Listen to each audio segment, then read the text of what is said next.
বিসমিল্লাহির রহমানির রহিম। এটি মার্সেল ব্র্যান্ডের 2 টনের ইনভার্টার এসি। কাস্টমার কমপ্লেইন দিয়েছিল এসি থেকে পর্যাপ্ত পরিমাণ ঠান্ডা হয় না। ইনডোর সাইড হচ্ছে আমরা দীর্ঘ সময় পর্যবেক্ষণ করি, অতঃপর আউটডোর সাইডে হচ্ছে এসির গ্যাস যে প্রেসার সেটা আমরা মেপে দেখি। এখানে হচ্ছে R32 রেফ্রিজারেন্ট হচ্ছে ব্যবহার করা হয়েছে। এসির রানিং যে প্রেসার সেটা হচ্ছে কম দেখাচ্ছে এবং ডিসচার্জ যে পাইপ অর্থাৎ চিকন যে পাইপ এটা হচ্ছে সম্পূর্ণ হচ্ছে আইস হয়ে গিয়েছে।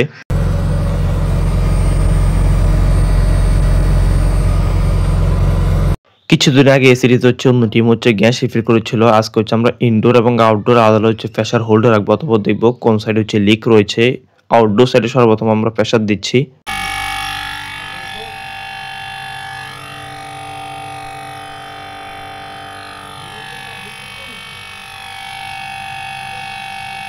আউটডোর সাইডে প্রেসার হোল্ডে রাখা হয়েছে। ইনডোর সাইডে এসে আমরা ইনডোর জন্য সেটাকে প্রেসার দিচ্ছি।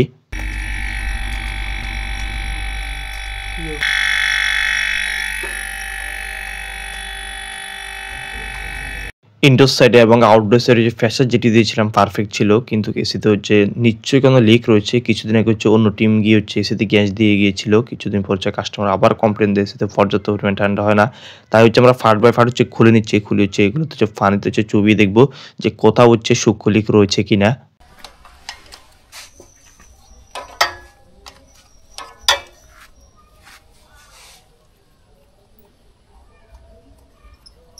আউটডোর সাইডে আমরা 400 PSI প্রেসার হোল্ডার রাখি, অথবা হচ্ছে পানিতে নিয়ে আসি। পানিতে চুপিয়ে দেখবো যে এটার কোথাও কোনো সূক্ষ্ম কোনো লিক রয়েছে কিনা। অথবা পানিতে নামিয়ে হচ্ছে আমরা দীর্ঘ সময় পর্যন্ত অপেক্ষা করি যে কোথাও কোনো সূক্ষ্ম লিক রয়েছে কিনা দেখার জন্য।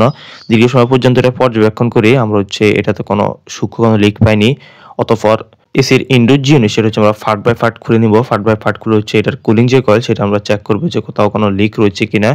ইনডোর ইউনিটের কেসিং খোলার পর কুলিং কয়েলের উপর হচ্ছে আমরা তেল দেখতে পাই। তো সাধারণত হচ্ছে তেল যদি কোথাও যদি থাকে সাধারণত হচ্ছে লিক থাকতে পারে, সম্ভাবনা রয়েছে। অথবা হচ্ছে ফার্ট বাই ফার্ট হচ্ছে আমরা খুলে নিচ্ছি।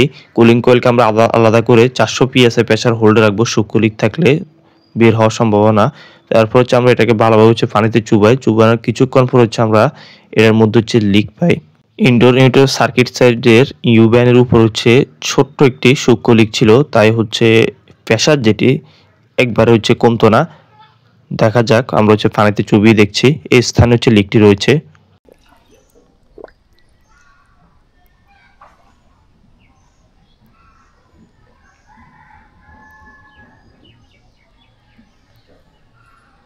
লিকটি আমরা রিপেয়ার করে নিব এবং কিসিং গুলো হচ্ছে সুন্দরভাবে হচ্ছে পরিষ্কার করে নিব। অতঃপর পুনরায় হচ্ছে এসিটি রিঅ্যাসেম্বলি করে নিব।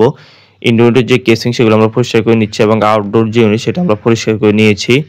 অনেক সময় সূক্ষ্ম লিক থাকলে এসিতে প্রেসার দিলেও তারপর হচ্ছে প্রেসার ঠিকই থাকে। এই অবস্থায় হচ্ছে সূক্ষ্ম লিক থাকা অবস্থায় কোনোভাবে হচ্ছে নতুন করে গ্যাস রিফিল না করাই উত্তম। ফার্ট বাই ফার্ট হচ্ছে আমরা বডিগুলো অ্যাসেম্বলি করে নিচ্ছি।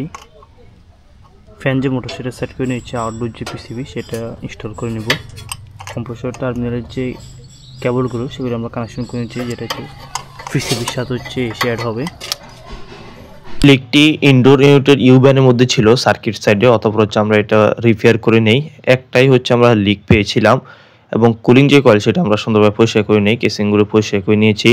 অতঃপর সর্বপ্রথম ইনডোর যে ইউনিট সেটা হচ্ছে আমরা সেট করে নেব। ইনডোর ইউনিট সেট করা হয়ে গেলে অতঃপর সার্ভিস যে পাইপ সেটা আমরা কানেকশন করে নেব। কমিউনিকেশন যে কেবল সেটা আমরা কানেকশন করে নেব। ইনডোর সাইডে ইনডোর যে ইউনিট সেটা আমরা বেস প্লেটের মধ্যে সেট করে নিয়েছি। অতঃপর আউটডোর সাইডে গিয়ে আউটডোর যে ইউনিট সেটা আমরা স্থাপন করে নেব এবং হচ্ছে প্রেসার যেটি সেটা আবার পুনরায় দিব। প্রেসার দিয়ে হচ্ছে জয়েন্টগুলো ভালোভাবে টেস্ট করে নেব যে ইউনিটের জয়েন্টের মধ্যে কোনো লিক রয়েছে কিনা।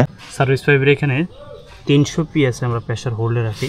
তারপর জয়েন্ট আউটডোর সাইডে যেটা পাইপ কানেকশন করা হয়েছে সুন্দরভাবে হচ্ছে দেখি নেই, এখানে হচ্ছে কোনো লিক নেই।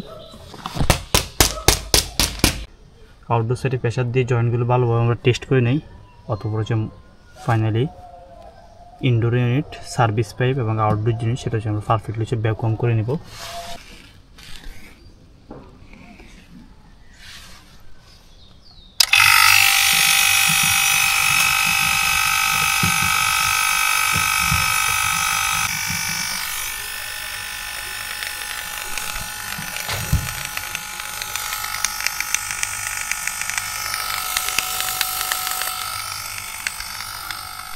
পুরো ইউনিটটাকে আমরা আধা ঘন্টা হচ্ছে পারফেক্টলি হচ্ছে ভ্যাকুয়াম করে নিব।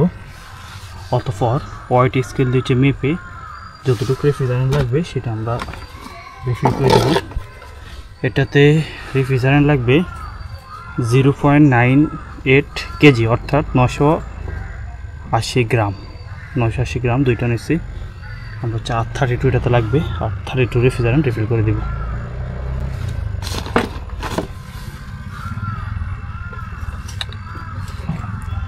ভ্যাকুয়ামের কাজ প্রায় শেষ পর্যায়ে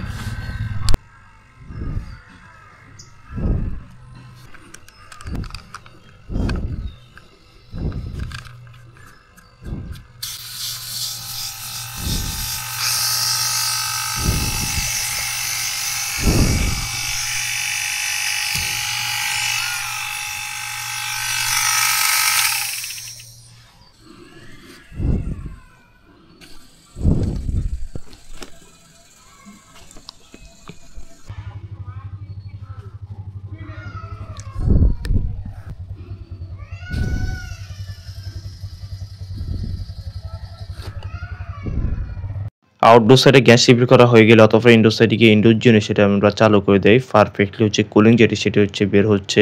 আজকের ভিডিওতে আমরা যে এসিটি কাজ করেছিলাম এটা ছিল মার্সেল ব্র্যান্ডের 2 টনের ইনভার্টার এসি। এটা সমস্যা হয়েছিল, এটার কুলিং প্রবলেম কাস্টমার বলেছিল, অতঃপর গিয়ে হচ্ছে আমরা প্রেসার হোল্ডে রাখি। কোনো সাইডে হচ্ছে প্রেসার কমেনি, ইনডোর সাইডে এবং আউটডোর সাইডে আলাদা আলাদা প্রেসার দেওয়া হয়েছিল। অতঃপর হচ্ছে ইনডোরের কুলিং যে কয়েল সেটা মধ্যে আমরা লিক পাই এবং লিক রিপেয়ার করে এসিটাকে ওকে করে দেই। ধন্যবাদ, আল্লাহ হাফেজ।